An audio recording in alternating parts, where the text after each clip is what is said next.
Red King 15 CA, California. King of all things that are red. 15? You're 15 years old? Oh my god, no. No idea. I don't want to read too much into your username. It's disturbing to me. Anyway, I looked up genotype frequency because I hadn't actually taken any evolutionary biology myself. I went into the computer sciences.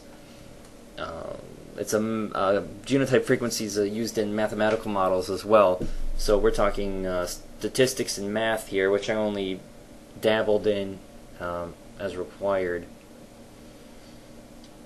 So I asked you because you conceded, oh okay, I believe in interspecies change and natural removal of harmful mutations. And then you mockingly said, okay, I'm an evolutionist.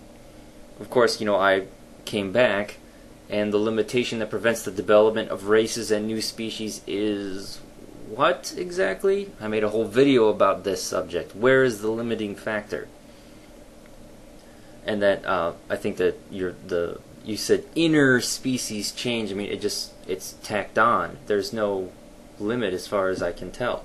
So you came back and you said genotype frequency and all that jazz. And then, of course, the same spiel I've heard thousands of times. Most mutations are harmful. Yes. Fortunately, a mutation only needs to be not harmful. Not necessarily beneficial, but a mutation only needs to be not harmful to show up in a population. And then you said natural selection weeds out the weak. It doesn't add strength.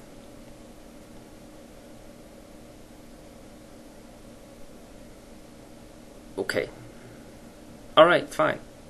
Natural selection only weeds out the weak. That's fine. But there's another conclusion you can draw from that. Because the strength isn't added by natural selection. The strength is added by the random mutations that show up. They're not going to be something crazy like somebody's got spider sense or can walk on walls. I mean, they're going to be like, he's a little taller, he's a little stronger. Maybe his skin's a little lighter, a little darker, stuff like this. I mean, we're talking an immediate change that you'll see, somewhat, superficial, but beneficial minutely even. That is adding strength. But it's not like, the Incredible Hulk or anything. So, of course, I said natural selection weeds out the... quoted you, blah, blah, blah. I basically said what I just said. So I went and researched genotype frequency. I was like, where did you come up with this idea? And then I came to...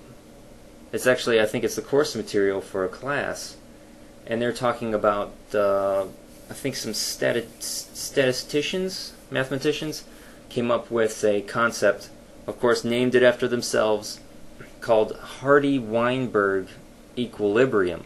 And this is a theoretical, statistical state in which evolution will not occur.